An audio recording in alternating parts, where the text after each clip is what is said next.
നമുക്ക് vegetarian, non വെജിറ്റേറിയൻസിൽ ശരിക്കും പറഞ്ഞാൽ ഇപ്പോൾ റിസർച്ചിൽ നിന്ന് കണ്ടുവരുന്നത് നോൺ വെജിറ്റേറിയൻസിനാണ് കുറച്ചുകൂടെ എളുപ്പം കാര്യങ്ങൾ. കാരണം എന്താണെന്ന് വെച്ചാൽ വെജിറ്റേറിയൻസ് വൈറ്റമിൻ B12 ഡെഫിഷ്യൻസി മിക്കവാറും കാണാറുണ്ട്. ഈ B12 ഈ ആസിഡ് സെക്രീഷനും ഡൈജഷനും എല്ലാം വലിയ പ്രധാനപ്പെട്ട ഒരു പങ്ക് വഹിക്കുന്നുണ്ട്. അതുകൊണ്ട് പക്ഷേ എങ്കിലും നമ്മുടെ ലൈഫ് സ്റ്റൈൽ അനുസരിച്ചിരിക്കും. ഒരു ജനറൽ പോപ്പുലേഷന് നോൺ വെജിറ്റേറിയനും വെജിറ്റേറിയനും ഏകദേശം ഒരേപോലെ തന്നെയാണ് എഫക്റ്റ് ചെയ്യുന്നത്.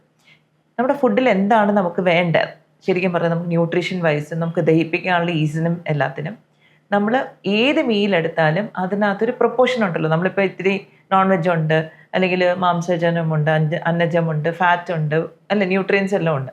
അപ്പോൾ ഇതിൻ്റെ ഒരു പ്രൊപ്പോർഷൻ ഭയങ്കര ഇമ്പോർട്ടൻ്റാണ്. പലപ്പോഴും നമ്മൾ വിട്ടു എന്ന് വെച്ചാൽ നമ്മുടെ എല്ലാ അരിയാഹാരം ഒന്നിയിൽ നമ്മൾ ദോശ, ഇഡലി, അല്ലെങ്കിൽ അപ്പം, അല്ലെങ്കിൽ ഇടിയപ്പം, അല്ലേ, അല്ലെങ്കിൽ പുട്ട്, ഇതൊക്കെ ആയിരിക്കും. അതിൻ്റെ കൊടുത്തൊരു കടലക്കറിയോ പൊട്ടറ്റോ കറിയോ ഒക്കെ എന്തെങ്കിലും ഇരിക്കും. പക്ഷെ അതിൽ നമ്മൾ ശരിക്കും പറഞ്ഞാൽ പച്ചക്കറികൾ നമ്മൾ ഇൻക്ലൂഡ് ചെയ്യാറില്ല ബ്രേക്ക്ഫാസ്റ്റിന്. നമ്മുടെ മലയാളീസിൻ്റെ പ്രശ്നം അവിടെയാണ്. നമുക്ക് ബ്രേക്ക്ഫാസ്റ്റിന് പച്ചക്കറി ഇൻക്ലൂഡ് ചെയ്താൽ തന്നെ നമ്മുടെ പകുതി പ്രശ്നങ്ങൾ അവിടെ സോൾവ് ആവും. അപ്പം വെജിറ്റബിൾ സ്റ്റൂ ഒക്കെ ശരിക്കും പറഞ്ഞാൽ നല്ലൊരു ഓപ്ഷനാണ്. പക്ഷേ എങ്കിലും വേവിച്ച പച്ചക്കറികളും എങ്കിലും ഉൾപ്പെടുത്തുക, അല്ലെങ്കിൽ ഒരു ഓംലെറ്റിനകത്ത് കുറേ വെജിറ്റബിൾസ് മിക്സ് ചെയ്തിട്ട് അത് ഉൾപ്പെടുത്തുക. അപ്പം നമുക്ക് രാവിലത്തെ ഒരു എഴുന്നേൽക്കുമ്പോൾ തന്നെ നമ്മുടെ ബോഡിക്ക് ഒരു ഫ്യൂവൽ വേണമല്ലോ. ആ ഫ്യൂവലിൽ എല്ലാ സംഭവങ്ങളും ഏകദേശം നമുക്ക് കിട്ടും. പിന്നെ ലഞ്ചിൽ വരുന്ന സമയത്ത് എഗെയിൻ നമ്മുടെ ഒരു പ്രവണത എന്താ, ഇപ്പോൾ നമ്മൾ സദ്യക്ക് വരുന്ന തന്നെ പരിപ്പ്, സാമ്പാർ, പിന്നെ അല്ലേ മോര്, രസം, ഇങ്ങനെ പല കാറ്റഗറി, അതിൻ്റെ എല്ലാത്തിനും കൂടെ നമ്മൾ ചോറ് കഴിക്കുന്നുണ്ട്. അപ്പോൾ ശരിക്കും പറഞ്ഞാൽ അന്നജത്തിൻ്റെ അളവ് ഭയങ്കര കൂടുതലാണ്. അതുകൊണ്ടാണ് മിക്ക ആൾക്കാർക്കും ഇപ്പം ഡൈജഷന് പ്രശ്നം അല്ലെങ്കിൽ ഡയബറ്റിക് ആവുന്നതിൻ്റെയൊക്കെ ഒരു റീസൺ നമുക്ക് ആവശ്യത്തിലും അധികം നമ്മുടെ ശരീരത്തിലേക്ക് അന്നജം ചെല്ലുന്നു എന്നുള്ളതാണ്. അപ്പം ഇതിൽ നമ്മൾ ശരിക്കും ആ ഒരു സീക്വൻസ് വളരെ നല്ലതാണ്. കാരണം ആദ്യം പ്രോട്ടീൻ ചെല്ലുന്നു, പിന്നെ ലാസ്റ്റ് മോരിലൊക്കെ അവസാനിക്കും, നമ്മുടെ ഡൈജഷൻ കംപ്ലീറ്റ് ആവും. പക്ഷേ നമ്മൾ ഇതിൽ ശ്രദ്ധിക്കുന്നത് വെച്ചാൽ വെജിറ്റബിൾസ് ധാരാളം, അപ്പം ആ തൊട്ടുകൂട്ടുന്ന കറികളെല്ലാം കുറച്ച് ധാരാളം കഴിച്ചിട്ട് ചോറിൻ്റെ അളവ് നല്ലോണം കുറയ്ക്കണം. ഇനിയിപ്പോൾ നമ്മുടെ വീട്ടിൽ വെക്കുന്ന ഭക്ഷണമാവട്ടെ, പല ആൾക്കാരും നോൺ വെജ് കഴിക്കുന്നവരായിരിക്കും. അപ്പോൾ ഒരു ഫിഷ് കറി ആണെങ്കിൽ ഫിഷ് കറിയിൽ ഫിഷ് പീസസ് ധാരാളം കഴിക്കുക, ചിക്കൻ കറിയാണെങ്കിൽ ചിക്കൻ പീസസ് ധാരാളം കഴിക്കുക. കഴിയുന്നതും ഡീപ്പ് ഫ്രൈഡ് ആയിട്ടുള്ളത് ഒഴിവാക്കുക. അതിപ്പോൾ നമുക്ക് വല്ലപ്പോഴും, പണ്ടൊക്കെ സ്പെഷ്യൽ ഒക്കേഷൻസിലല്ലേ അല്ലേ ഡീപ്പ് ഫ്രൈഡ് ഫുഡ്, പക്ഷേ ഇപ്പോൾ എല്ലാവരുടെയും വീട്ടിൽ എല്ലാ ദിവസമൊക്കെ ഉണ്ടാവും.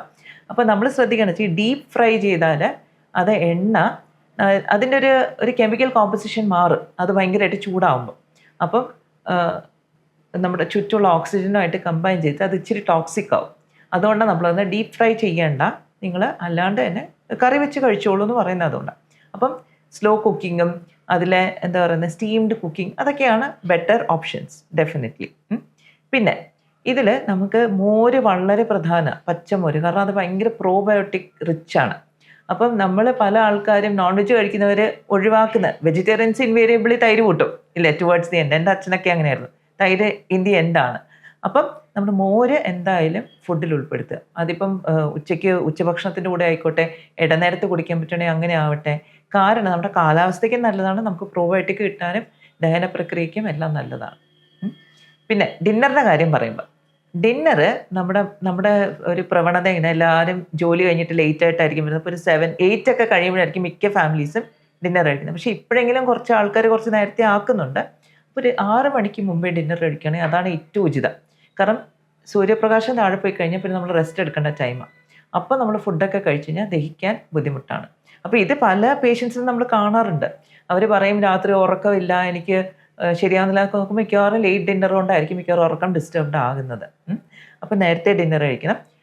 ഡിന്നറിന് നമ്മൾ പ്രത്യേകം ശ്രദ്ധിക്കേണ്ട ഈ പറഞ്ഞ പ്രൊപ്പോർഷൻ, നമ്മുടെ ക്വാണ്ടിറ്റി കുറച്ച് മിനിമം ആക്കുക. അതായത് കുറച്ച് കാർബ്, കുറച്ച് പ്രോട്ടീൻ, കുറച്ച് ഫാറ്റ് എന്നുള്ള രീതിയിൽ ഹെവി ആയിട്ട് കഴിയുന്നത് രാത്രി ഫുഡ് കഴിക്കാതിരിക്കുക. കാരണം നമുക്ക് മൂവ്മെൻറ്റ് ഇല്ലല്ലോ, അത് കഴിയുമ്പോൾ നമ്മൾ കയറി കിടക്കുകയല്ലേ. അപ്പോൾ അതൊന്ന് ശ്രദ്ധിക്കണം. പിന്നെ ഇടനേരത്തുള്ള വട, ചായ, ഇതൊക്കെ എപ്പോഴും ഒഴിവാക്കുന്നതാണ് നല്ലത്. എങ്കിലും നമുക്കൊരു കട്ടൻ ചായ അങ്ങനെയൊക്കെ ആണെങ്കിൽ കുഴപ്പമില്ല, പക്ഷേ ഷുഗറൊക്കെ കഴിയുന്നതും അവോയ്ഡ് ചെയ്യാനായിട്ട് നോക്കുക. അപ്പോൾ ഇത്രയും കാര്യത്തിൽ ഏകദേശം നമുക്ക് ന്യൂട്രിയൻസ് എല്ലാം കിട്ടും. പിന്നെ സ്പെഷ്യൽ കേസസ് ഉണ്ടല്ലോ, ഈ പറഞ്ഞ അസുഖമുള്ളവർക്ക്, അവർക്ക് സ്പെസിഫിക് ആയിട്ടുള്ള ഡയറ്റ് തന്നെ വേണ്ടി വരും. പൊറോട്ടയുടെ പ്രശ്നം എന്ന് പറഞ്ഞിട്ട് ശരിക്കും പറഞ്ഞാൽ ന്യൂട്രീഷൻ ഒന്നും ഇല്ല അതിൽ. അപ്പം നമുക്ക് കഴിക്കുന്നതുകൊണ്ട് പ്രയോജനമൊന്നുമില്ല സത്യം പറഞ്ഞാൽ. പക്ഷേ അതിലൊരു ഫ്ലിപ്പ് സൈഡ് എന്താ വെച്ചാൽ, ഗോതമ്പിൽ നിന്ന് എടുക്കുന്നതായതുകൊണ്ട് ഗ്ലൂട്ടൻ ഉണ്ട് അതിനകത്ത്. അതാണ് ഈ പശപ്പായിട്ട് ഇങ്ങനെ നല്ല വലിയുന്നത്. ഈ ഗ്ലൂട്ടൻ മിക്ക ആൾക്കാരും ഇൻസെൻസിറ്റീവാണ്. അതായത് നമുക്ക് ദഹിപ്പിക്കാൻ പറ്റത്തില്ല ഗ്ലൂട്ടൻ. കാരണം എന്താണെന്ന് വെച്ചാൽ, പണ്ട് കാലങ്ങളിൽ കിട്ടുന്ന ഒരു ഗോതമ്പല്ല ഇന്നത്തെ കാലത്ത് കിട്ടുന്നത്. ഇന്ന് കുറച്ച് ജനറ്റിക്കലി അതിന് ജനിതകമായിട്ട് മാറ്റം വന്ന ഗോതമ്പാണ്. അപ്പോൾ അത് നമുക്ക് ശരീരത്തിന് ടോളറേറ്റ് ചെയ്യാൻ പറ്റുന്നില്ല എന്നുള്ളതാണ്. അപ്പം സ്വാഭാവികമായിട്ടും ഗോതമ്പിൻ്റെ അംശം ഉള്ളതുകൊണ്ട് അല്ലെങ്കിൽ മൈദ ഗോതമ്പിൽ നിന്ന് എടുക്കുന്നത് കൊണ്ട് ഗ്ലൂട്ടൻ സെൻസിറ്റിവിറ്റി ഉള്ളവർക്കും ഗ്ലൂട്ടൻ ഇൻടോളറൻസ് ഉള്ളവർക്കും നല്ലതല്ല. പിന്നെ അത് ജനറൽ പോപ്പുലേഷൻ മിക്കവർക്കും ഉണ്ട് സത്യം പറഞ്ഞാൽ. അപ്പോൾ നമ്മൾ എല്ലാ ദിവസവും കഴിക്കുന്നുണ്ട് അതുകൊണ്ടാണ് ബുദ്ധിമുട്ടെന്ന് നമുക്ക് മനസ്സിലാവില്ല, പല ആൾക്കാർക്കും മനസ്സിലായി. അതാണ് അവിടെ പ്രശ്നം. രണ്ടാമത്തെ കാര്യം എന്ന് പറഞ്ഞാൽ പൊറോട്ടയിൽ ശരിക്കും പറഞ്ഞാൽ പൊറോട്ടയിൽ ഒരുപാട് ഓയിൽ ആഡ് ചെയ്യില്ലേ. അപ്പം അനാവശ്യമായിട്ടുള്ള കുറേ ഓയിലും കാർബോഹൈഡ്രേറ്റും ആണ് അതിൻ്റെ അകത്ത് ഉള്ളത്, അന്നജമാണ് ഉള്ളത്. നമുക്ക് ന്യൂട്രീഷ്യസ് ആയിട്ട് ഒന്നും തന്നെ ഇല്ല. അപ്പം ഇതിങ്ങനെ ഒരു സ്റ്റിക്ക് ചെയ്തായിട്ട് നമ്മുടെ ഡൈജഷനെ ഇമ്പയർ ചെയ്യും. കാരണം അതിൻ്റെ അകത്ത് നാരില്ലാത്തത് കൊണ്ട് ഡൈജസ്റ്റ് ചെയ്യാനായിട്ടും ബുദ്ധിമുട്ടാണ്. അപ്പോൾ അതിങ്ങനെ ഹാർഡായിട്ട് അങ്ങനെ തന്നെ ഇരിക്കും, കുറേ ടൈം എടുക്കും. അതുകൊണ്ടാണ് നമുക്ക് പൊറോട്ട കഴിച്ചാൽ പെട്ടെന്ന് വിശക്കത്തില്ലല്ലോ അല്ലേ. അതാണ് ഒരു റീസൺ പല ആൾക്കാരും കഴിക്കുന്നത്, ചപ്പാത്തിയും പൊറോട്ടയൊക്കെ. അപ്പം അത് നമുക്ക് ഡൈജഷൻ സ്ലോ ഡൗൺ ചെയ്യും. ഈ സ്ലോ ആയിട്ട് ഡൈജഷൻ നടക്കുമ്പം ഒരു പ്രശ്നം എന്താണെന്ന് വെച്ചാൽ നമ്മുടെ അന്നജം എല്ലാം ധാരാളം നമ്മുടെ ശരീരത്തിലേക്ക് വലിച്ചെടുക്കാനുള്ള സമയവുമുണ്ട്. ഷുഗർ ലെവൽസ് കൂടാനും അങ്ങനത്തെ അസുഖങ്ങൾ വരാൻ, മെറ്റബോളിക് ഡിസ്ഫങ്ഷൻ വരാനുള്ള ചാൻസ് കൂടുതലാണ്. ഇനി വേറൊരു കാര്യം എന്ന് വെച്ചാൽ ഇത് സ്ലോ ആയതുകൊണ്ട് തന്നെ കോൺസ്റ്റിപ്പേഷൻ ഉണ്ടാക്കാനുള്ള ചാൻസ് കൂടുതൽ. കാരണം മൂവ്മെൻറ്റ് ശരിക്കും നടക്കുന്നില്ല. അപ്പോൾ കോൺസ്റ്റിപ്പേഷൻ, മലബന്ധം വരാനുള്ള ചാൻസും എല്ലാം കൂടുതലാണ്. അപ്പം കഴിയുന്നത് അവോയ്ഡ് ചെയ്യുന്നത് നല്ലത്. പിന്നെ ഈ പറഞ്ഞ കണക്ക് മലയാളികൾക്ക് ഒഴിച്ചുവിടാൻ പറ്റാത്തതുകൊണ്ട് വല്ലപ്പോഴും ഒക്കെ ഒരു രസത്തിനെന്നുള്ള രീതിയിൽ ഇൻക്ലൂഡ് ചെയ്യാം.